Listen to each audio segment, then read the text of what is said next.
Mr. President. Senator from Hawaii. Mr. President, I rise to express my support and appreciation for Acting Secretary of Labor Julie Su and all she is doing to uplift workers and businesses across our country. Acting Secretary Su has been leading the Department of Labor for nearly 5 months. She previously served as Deputy Secretary of Labor. In both positions, she has shown her ability to bring people together, labor and management, to resolve disputes.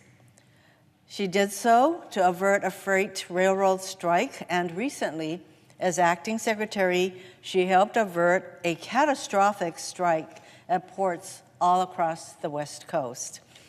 Had major ports across our country, the West Coast, come to a screeching halt, our country would have been subjected to massive supply chain disruptions, costing our economy billions of dollars. As Jean Soroka, the director of the Port of Los Angeles, put it, Julie was, quote, a constant and reassuring voice of reason that helped to keep both sides at the bargaining table and focused on resolution, end quote. As she often does, Julie got the job done without fanfare or attention. She didn't ask for credit or recognition. She simply did the job.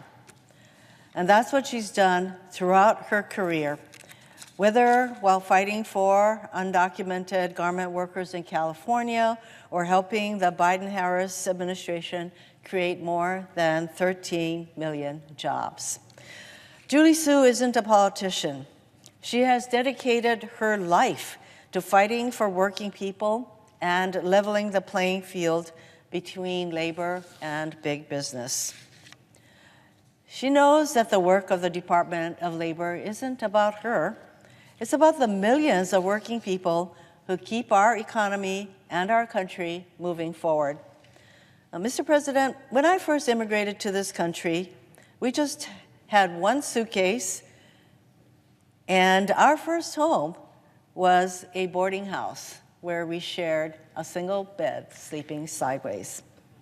My mother's perseverance eventually enabled her to get a job at the Honolulu Advertiser, our local newspaper.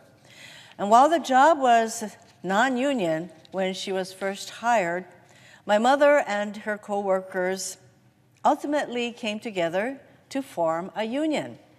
It was then that Mom's pay increased, providing the stability that allowed our family to buy our very first home, and literally, we entered the middle class.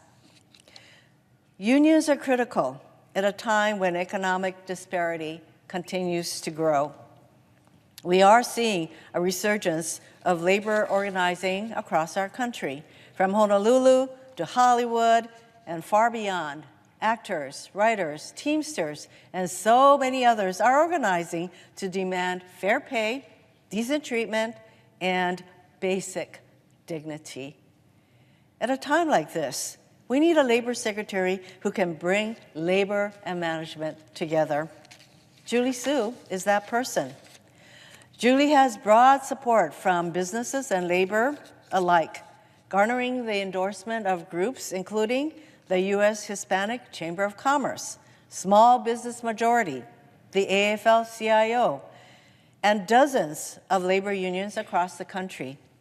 Given her experience, her qualifications, and those endorsements, it's hard to understand my colleagues' objections to her nomination, especially by those who voted to confirm her as Deputy Secretary of Labor in 2021. Over the last few months, Julie has endured lies about her record, condescending questions about her qualifications, and an unprecedented campaign by special interests, some big businesses, to deny her nomination, they going so far as to put up anti-Julie Su billboards in a number of states, all to persuade certain senators to not vote for her confirmation. In spite of this coordinated smear campaign, as far as I'm concerned, Julie has a strong commitment to public service and to doing the job President Biden asked her to do. She will persevere. Like millions of working people all across our country, I am grateful for Julie's perseverance and her leadership. I hope my colleagues will at some point soon acknowledge her record of accomplishments, her ability to do the job, and support her nomination. Julie not only deserves our support, she has earned it. In the meantime, I know that she will continue to do her job, and our country will be better for it. Mr. President, I yield.